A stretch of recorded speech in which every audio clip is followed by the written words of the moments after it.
And we're live. Welcome to Music Matters with Jason Tramm, and thank you so much for joining us for our unique podcast community where we explore the triumphs and challenges of the performing arts world as seen through the eyes of distinguished artists. And thank you so much for helping us grow our podcast community. We just hit 2,068 subscribers as of this morning, and we are delighted that you can be here. Thank you for liking our videos and subscribing to the channel. It means the world to us, so thank you so much.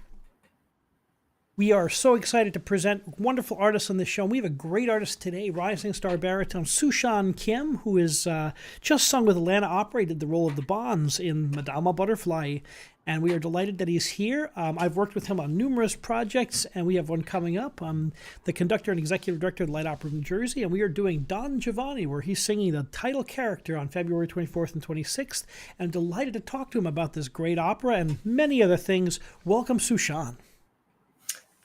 Hello. It's always great to see you, my friend. And, not only are you a fantastic artist, but you're also a wonderful colleague. So it's always great to have the conversations with you. Oh, thank you so much, Maestro. I'm happy to be here, and then thank you for having me. And then I always, pleasure, such a pleasure working with you. Well, the feeling is mutual. So did you always know you wanted to be an artist? Basically, no. Yeah, when I was a kid, I was willing to be an athlete because I was doing taekwondo, martial arts. Wow. Yeah. Do you still practice? No. I gained a lot of weight. I have a lot of respect for martial arts and for taekwondo in particular. I have a lot of friends who've done that, and I'm just kind of amazed. That's fantastic. So, what did your sports background bring to the arts? Oh, actually, I was really, really good at taekwondo, and then I got my black belt when I was like 9 years Wow. old, and then I was doing some competitions, and I got injured my ankle. Yeah, and then it just kept happening again and again. So the doctor said, you can't do it anymore because you are growing up, so it's not good for you. So, but at the same time, I grew up in a church. I was in the church choir. Yeah, there's a story how I joined the choir when I was 6, because I always love sitting very first row of the church. So I was sitting my spot at my spot, and then I was singing hymn, and then I think the conductor heard me. So after the service, she asked me to sing a hymn for church members. So I sang it, and then right away she asked me to join the choir. Like So there's since something there. There's something right, there. yeah, Now I know there's many. I have a lot of friends in the Korean singers, and there's hmm huge churches in Korea that are and right. there's great music in those churches. So hmm how old were you when you did your first solo? Oh, she I don't know, when I was 8, 9. She asked me to do a competition. Yeah, it was a hymn competition. Hmm. So I didn't know, I have a talent or something. I don't know. I didn't know. So I did it, and then I got third prize. So I was like, oh,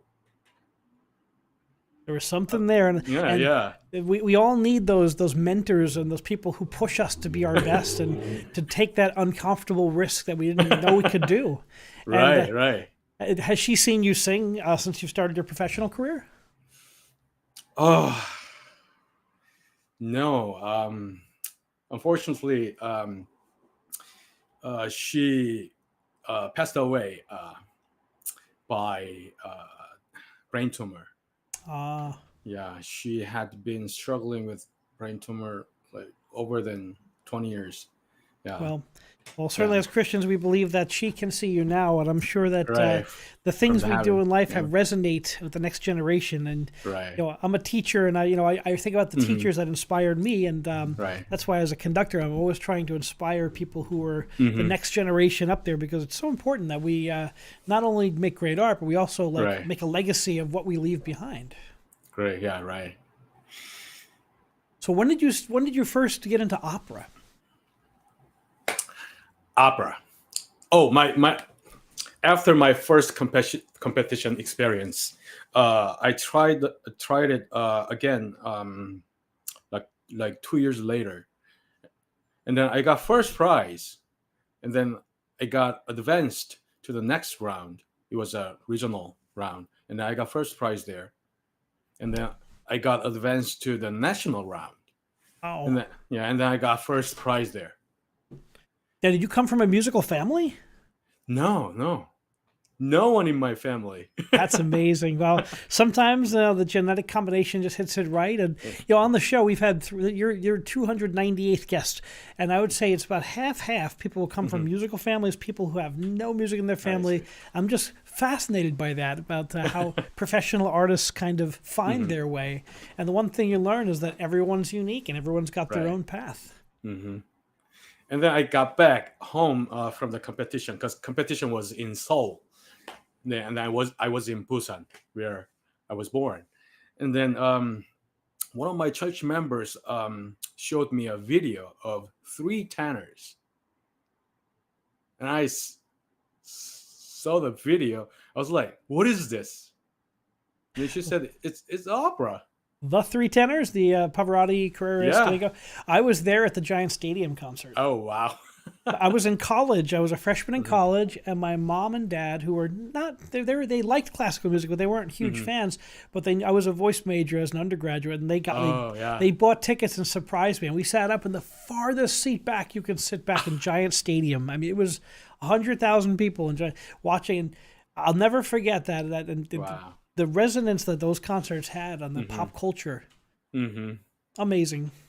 Oh, I'm jealous. So you heard those three tenors, and what was something Yeah. magical about that, the art form. It grabs you. Tell us what it was like when you started to experience it yourself.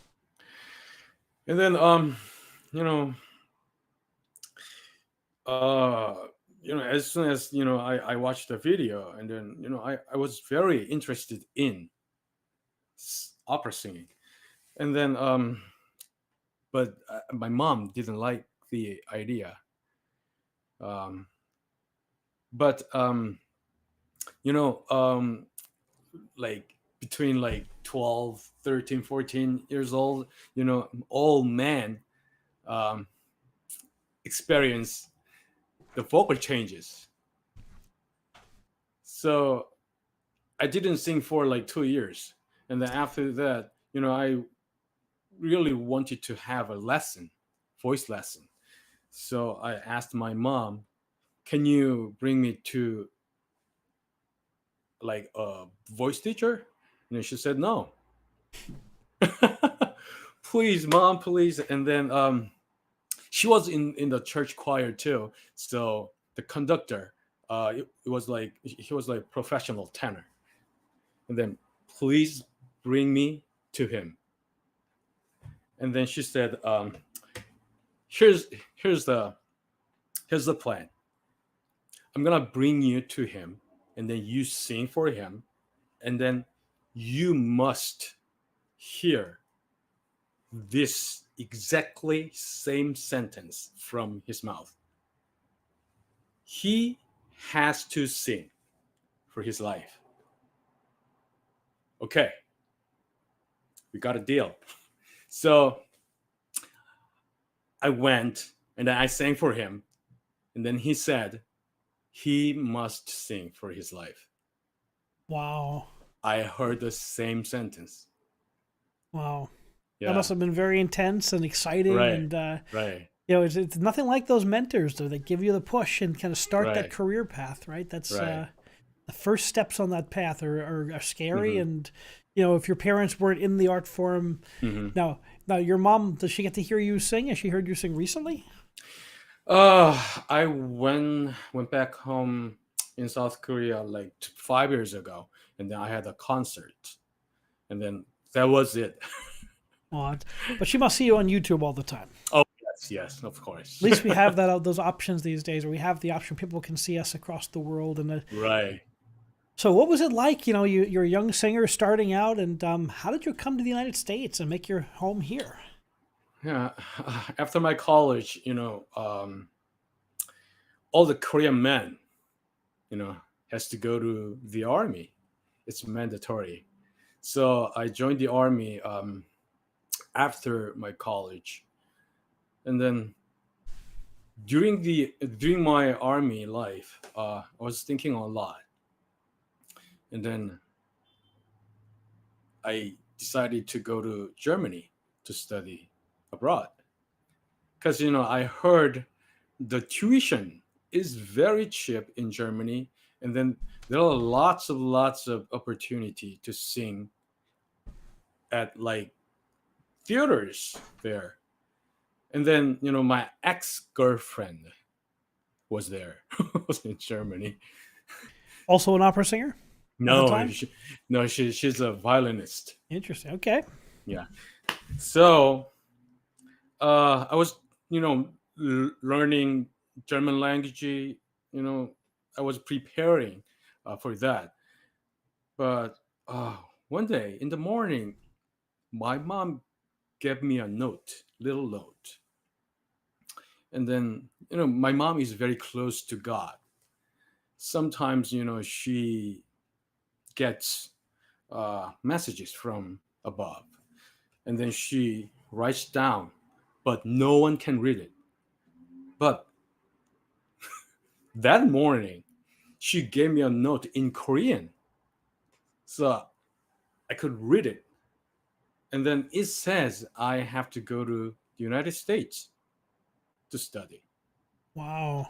Yeah, and then it was very it was very obvious, very clear.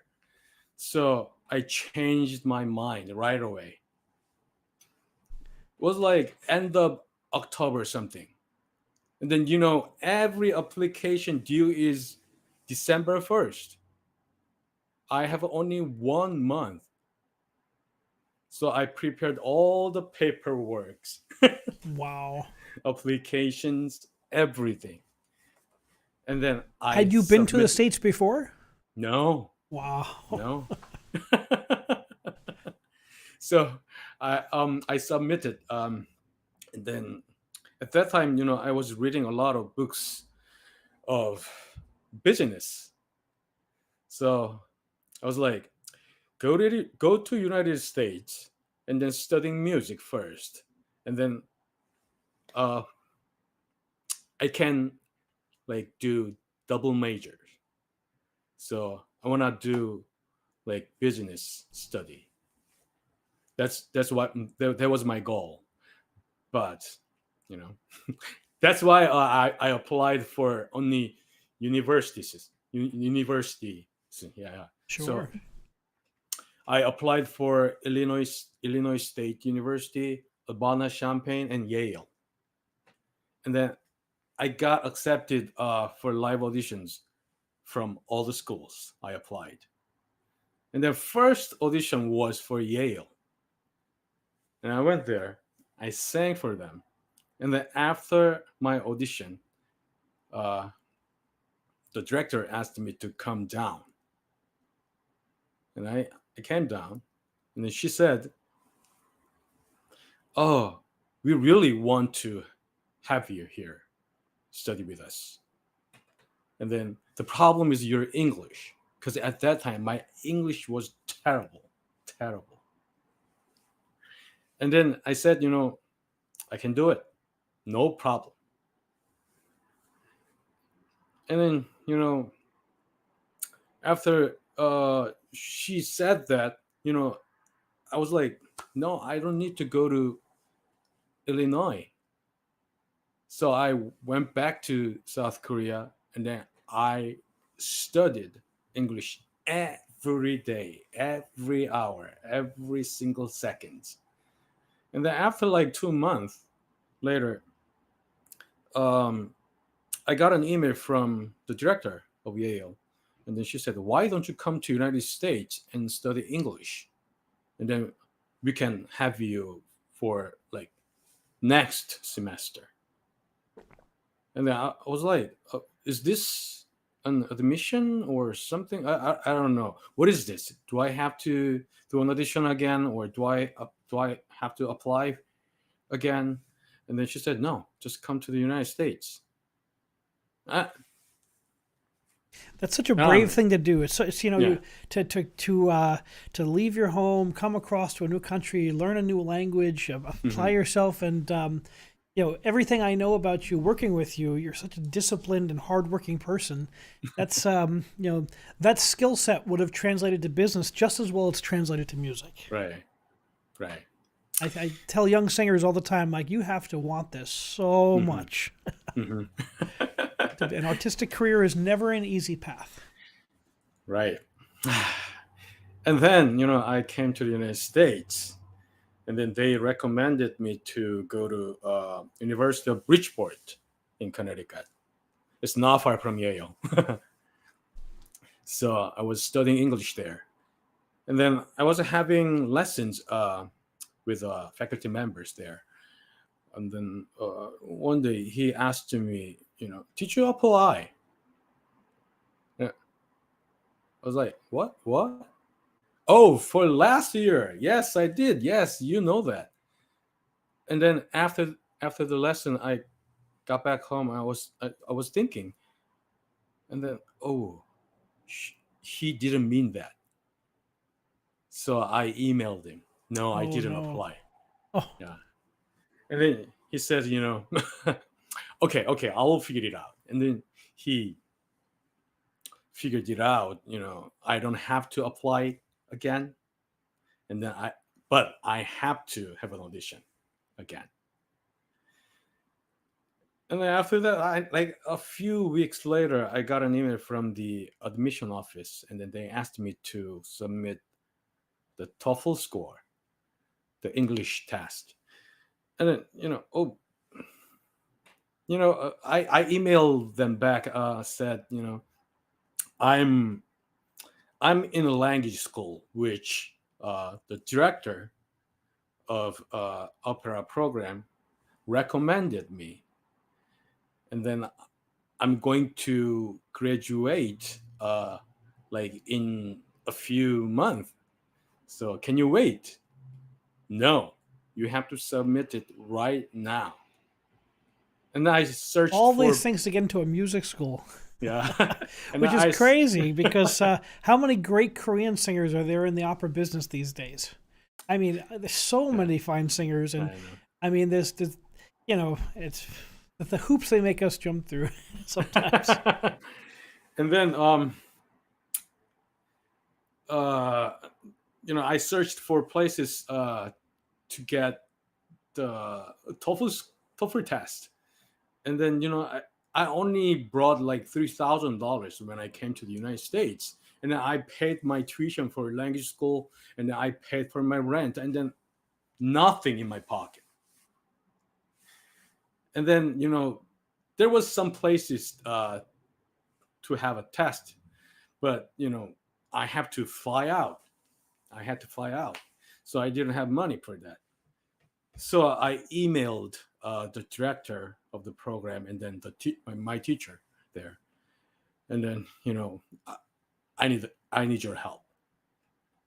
And then they arranged a committee meeting for me, and then they asked me to come, and I went there. I just opened the door of the room, and then I just got into the room. First word from their mouth was, "We're sorry."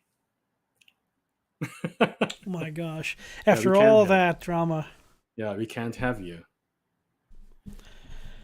Yeah, and then I showed the email from the director, and this is why I'm here. This is why I came here. I don't know, it's a lot of money, but I spent a lot of money, but I have no money right now. In terms of money, time, I mean, your life, uprooting your life. I mean, that Right. must away from your family. I mean, taking Hmm. all that initiative. So, how did you pick up the pieces and move on with this? And you have a very busy career. You're singing it all over the place. How did you get yourself started in the States? After that, luckily, I got into Manis. Great school. Yeah, I graduated. I did my master's program and then the professional studies diploma program there.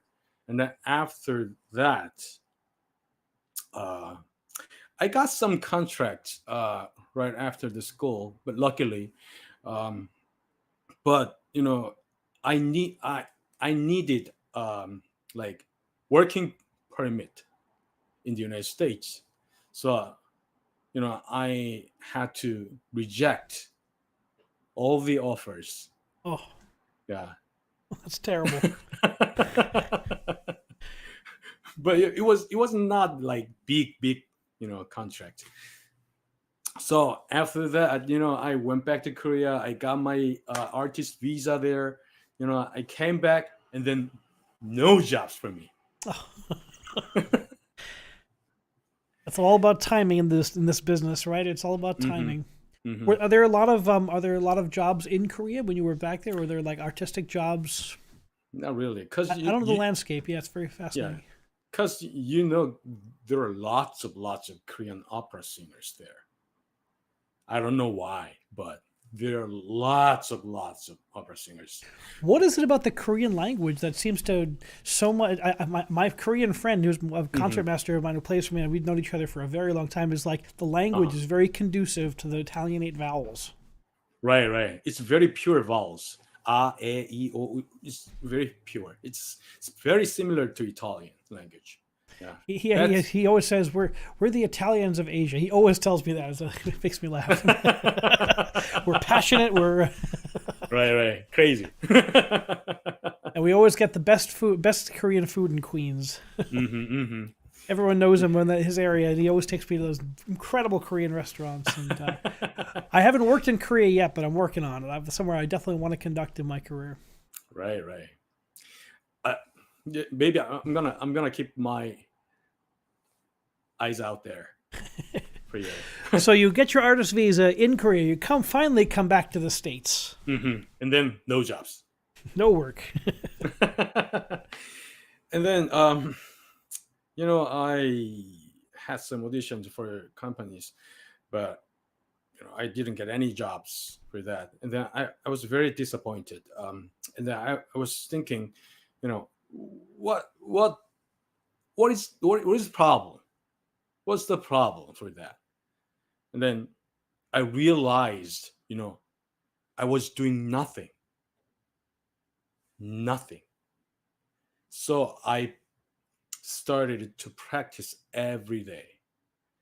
Yeah, I picked like four, no, 6 to 7 arias, and then I just ran through 6 arias, 7 arias, like 2 or 3 times a day, just in a row.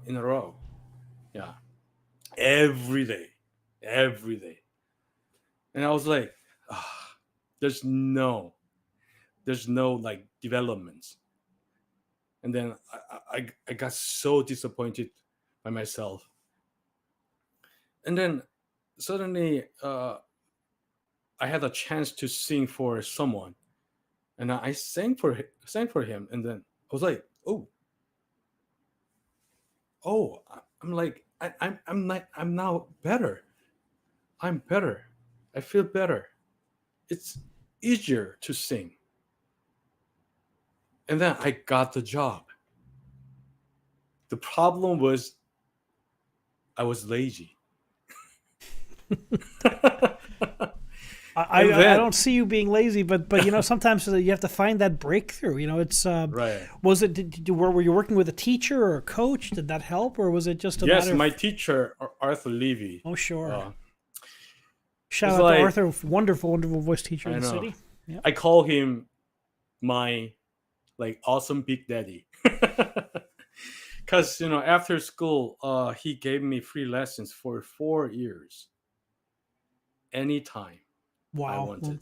when someone like that gives that type of confidence in somebody, that's he's Hmm. he sees the value in what you're doing and he sees the potential Right, and but it's not just the teacher. The students got to be able to accept that and put the hard work in that you did. right, right.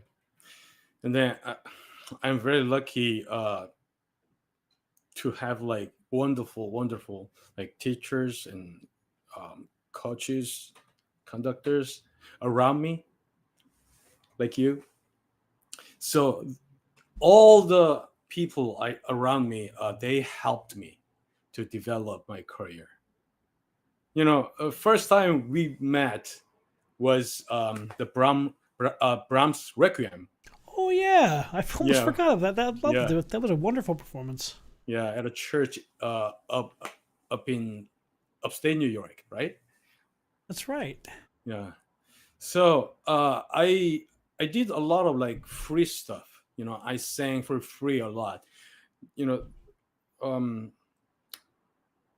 because I really wanted to put my name on the surface of the ocean for this business. So I sang for free. And then suddenly, someone recognized me. And then they contacted me to sing for their companies. So that was my start. I think it's important that people get their name out there. That you put Right. quality work. I mean, it's Hmm. you have to be ready, but Right. it, it's it's a tough market. It's a very competitive market for you first Yes. breaking in to Right. to make a name for yourself, to put yourself out there, to get the first agent. All these things take time, Hmm. and you have Yeah. to be willing to make those sacrifices. And Right.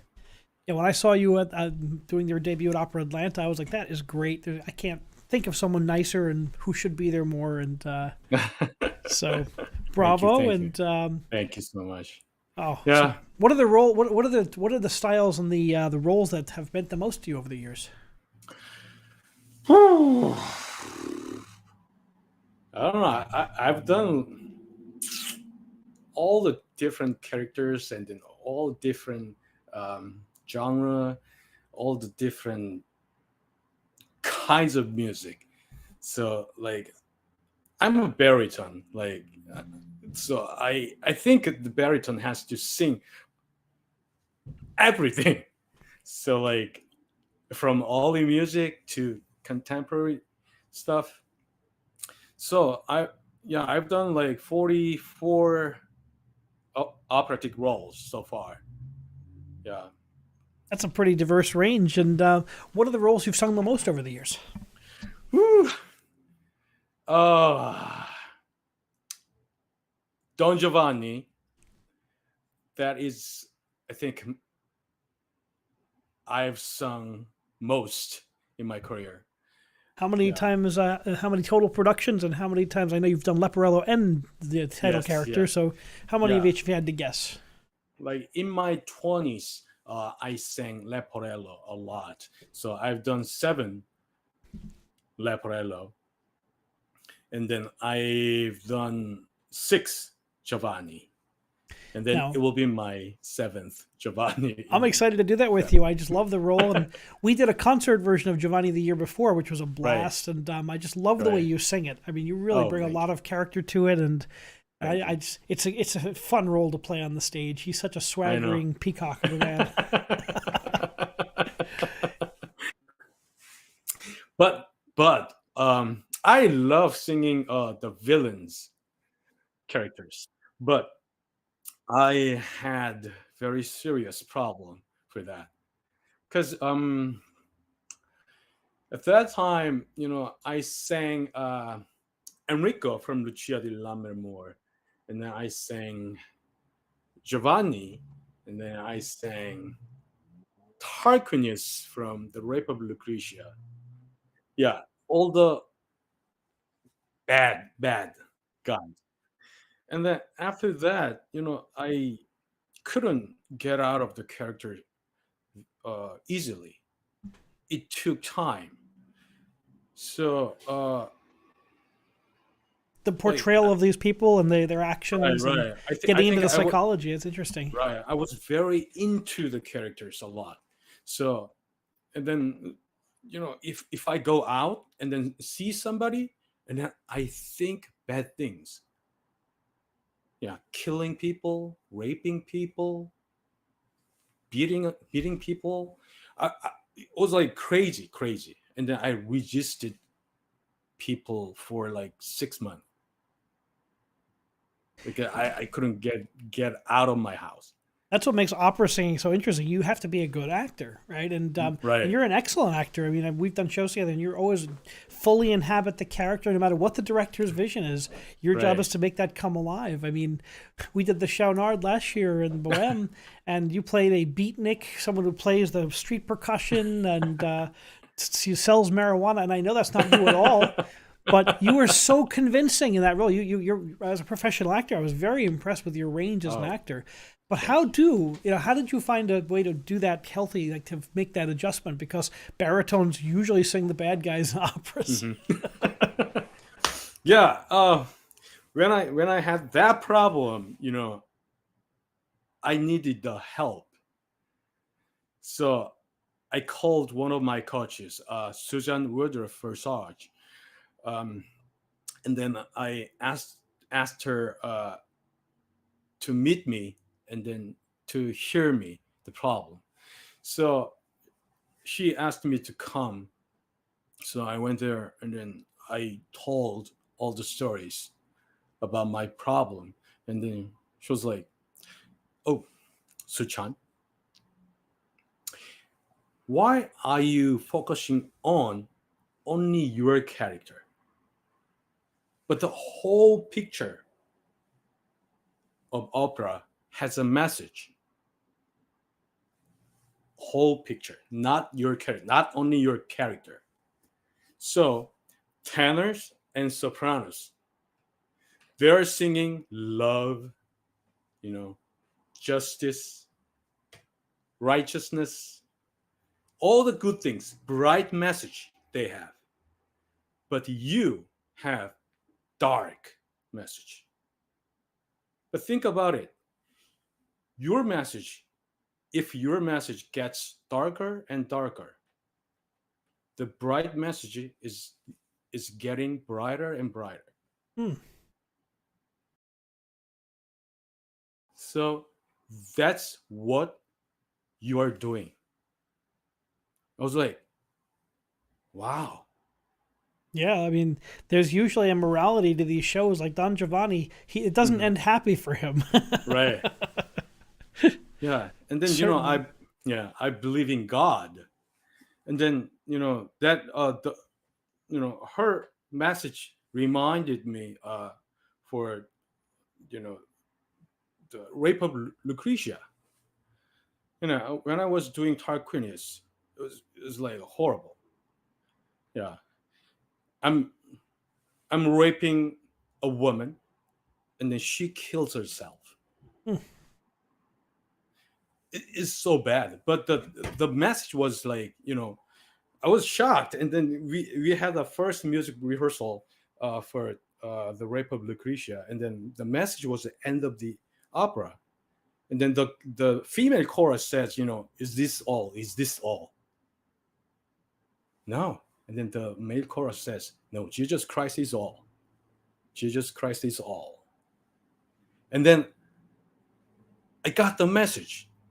And then I thought, how can I bring the name of Jesus Christ in this from the production? And then I thought, I have to do as bad as yeah, as bad as I can.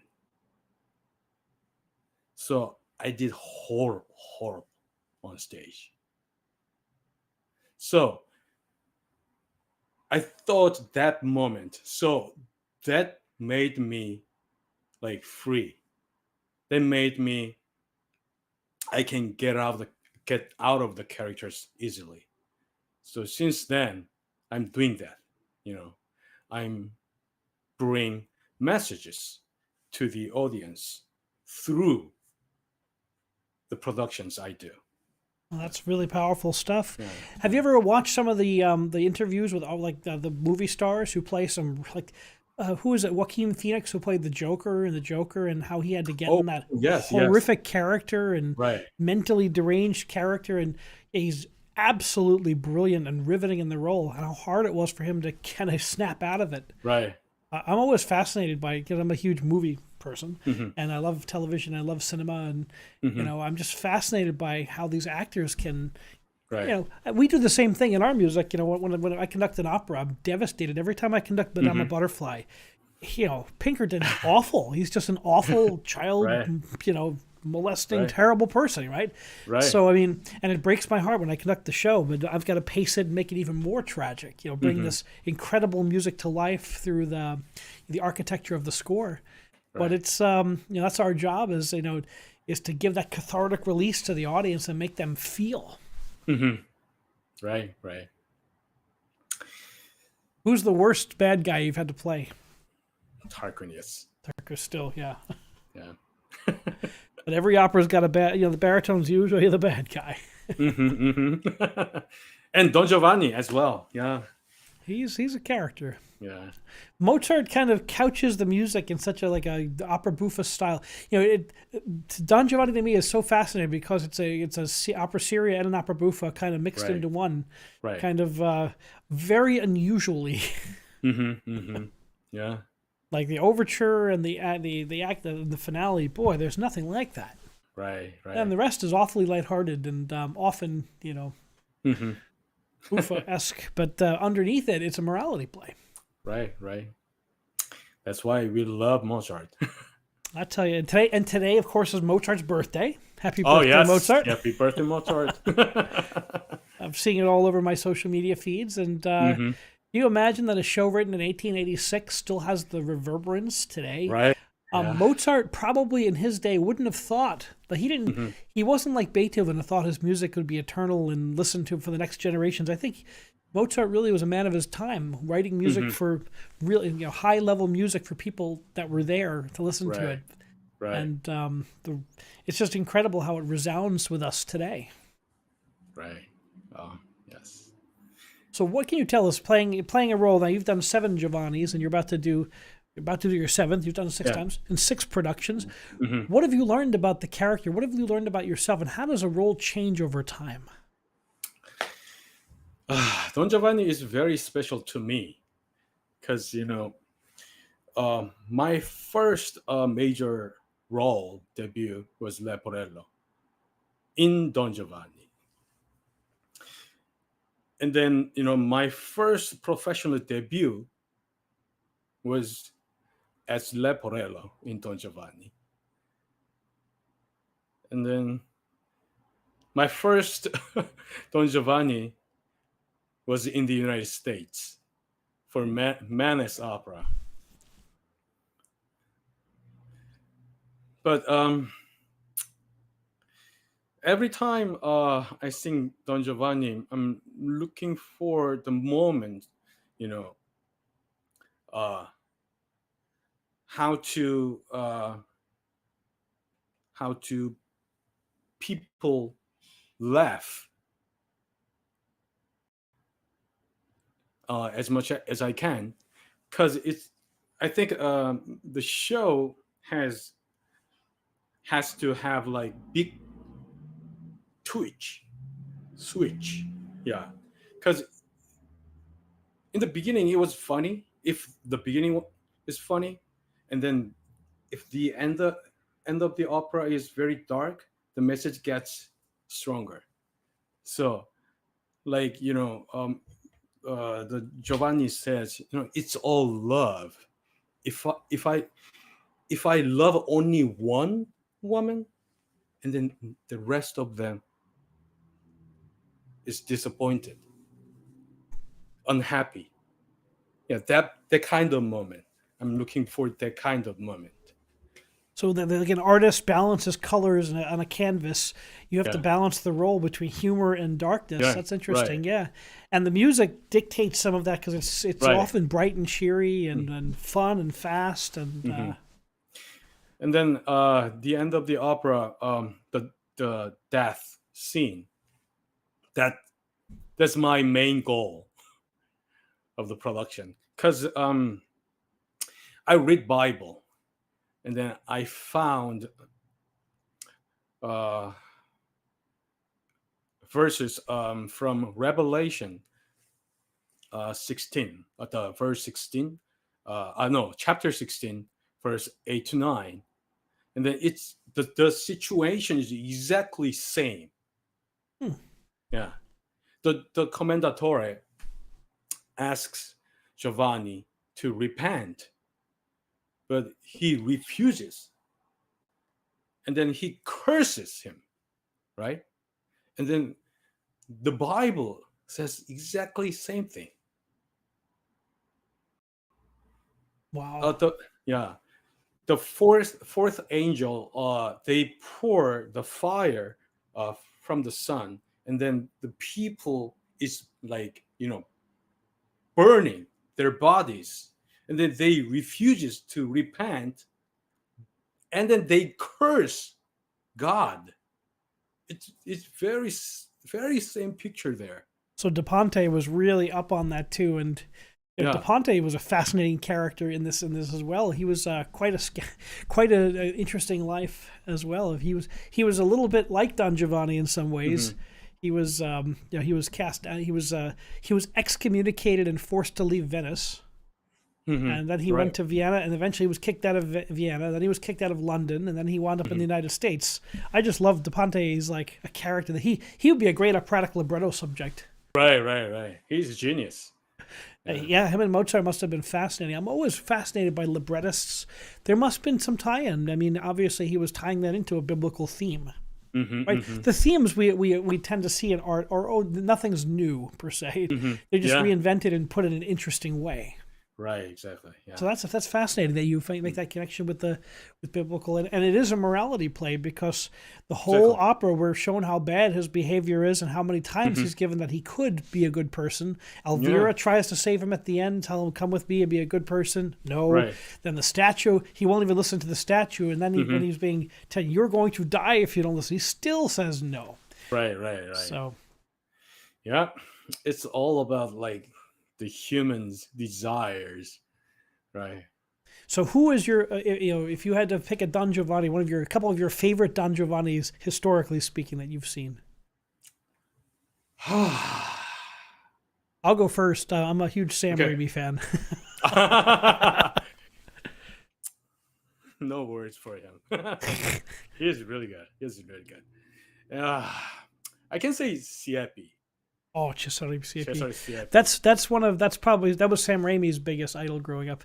Right. And he told me, I did a concert with Samuel Raimi, Oh. and he came and Samuel Raimi started in New Jersey. He did some of his first professional roles were done in New Jersey with my mentor Alfredo Silipini, who auditioned him in a bank in Newark, and heard him and like, what a voice, and he cast him as like the king in Aida, and before he became the rising super, the star that he became. But I just love that. I think that's such a great story, and he's such a nice man, like genuinely nice person. I haven't met him, but yeah, I bet. But it's it's always a great to get inspiration from characters of the past. Siepi, what a voice, huh? And then I saw a production of Don Giovanni at the Met. It was Gerald Finney was Giovanni. He was really good. Yeah. What I love about our art form is how truly international it is. I love to see productions from other countries. I love to see other singers from other cultures. And for so long, I was like, is that an Italianate sound? But I just love the fact that it's so universal, like humanity, Right, exactly. and that it speaks to people. And there's been more and more countries getting involved, and singers from different places. I just think that is such a incredible. I haven't done a cast in an opera that hasn't been incredibly diverse and interesting with different perspectives, and I learned so much from my colleagues. Right. Yeah, we're learning things all the time from each other. Yeah.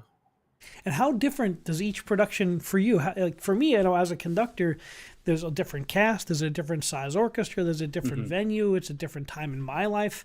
I know when I look at a score I've done a lot, let's say like I'm doing a Beethoven 5 in Salzburg, I'm making my debut there, and I've done Beethoven 5 many times in my career, but every time I open it up, I think about, it's like looking at a painting at a different angle. I'm a different person looking at it at a different angle, and it changes throughout the course of your life. I know. Do you find that similarly? Oh yeah, all the time. Yeah, because I have to review music, even if I've done it like numerous times. There's so many words. No, sorry. Tante parole. Yeah, and then I just looking for reasons why they put the word right here, and then why they put the notes right here, and I think that. So I find new things all the time. Yeah, that's why I keep doing this, keep doing my job. Yeah, it's fascinating. Yeah. Now, do you still sing church music? Yes, I do. Yes, all the time. So you balance your schedule between opera and church, and now I've heard some of your hymns on your YouTube channel, and I really enjoy that. A big part of my job when I'm not doing opera and symphonic and teaching university is I have a large ministry I work in the summer. Right. And I gained such inspiration because I grew up singing in the church as well, and I love connecting with choirs and with people who just sing from their hearts. And for me, music's like I get to do so many different types of music. I find that incredibly enjoyable, and I always look forward to doing, sacred music, operatic secular music. I think the two, they're like yin and yang to me. I just like love to do both. Right. Yeah, I think I'm very lucky to share a gift from God with people, because I got this gift from God to share it for the world. I think that's why I'm here, and then that's why I'm singing a lot. Well, you certainly do, and it's exciting to work with you again, and I can't wait to hear what we do on this next production. It's always going to be fun, and yes. My good friend Stefanos Corneos is directing a production that you've sung in before, apparently. I know you've sung yes, he was my leporello. Oh, that makes sense. Okay, I did many Barbara Sevilles with Stefanos. Oh yes, he was very good at that role too. He's really good. He has very fast words. Right. And obviously, he's an Italian speaker, and but he's been doing a great job as a director, and really, he's doing a great job with Teatro Graticello, and can't wait to work with him on this project. I always tell him, how you do that? How can you do that? He's like workaholic, something like I don't know. We have three of the busiest people I know on this call: Stefanos, me, and you.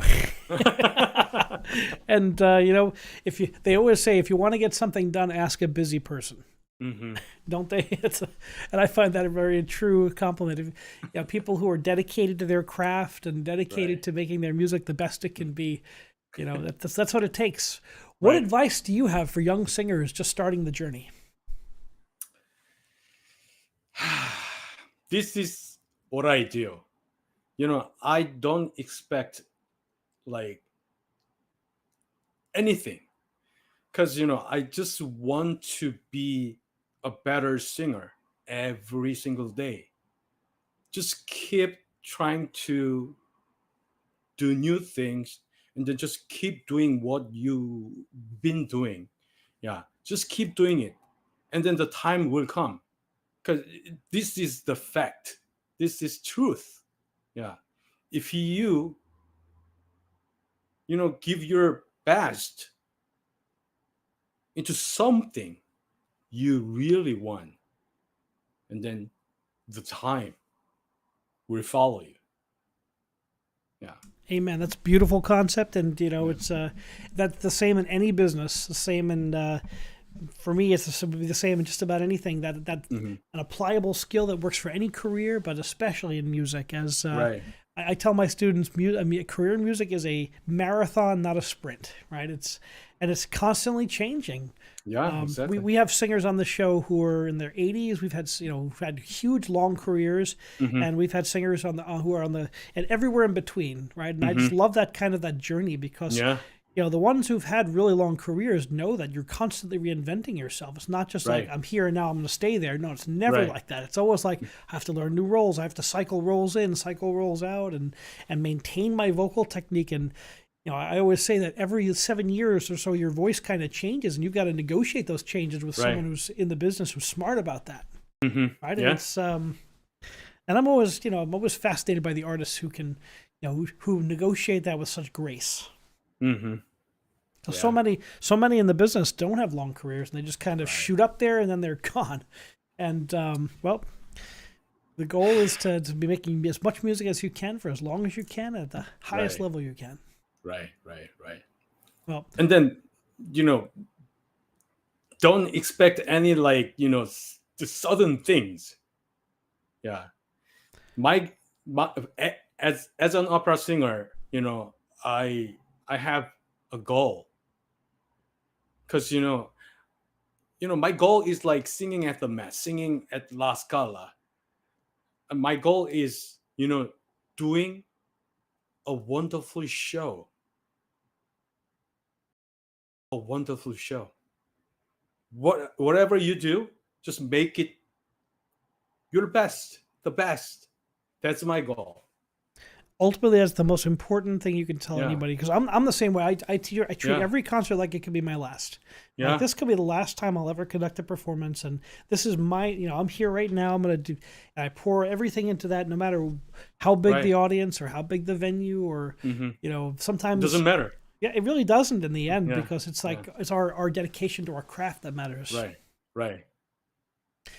I I've always have so much respect for you, and that just gives me even more. Ah, same here. Likewise, really. Thank Well, you. Suchan, I'm thank you so much for being on the show today. It's always great to catch up, and I can't wait to make some music with you in a couple weeks.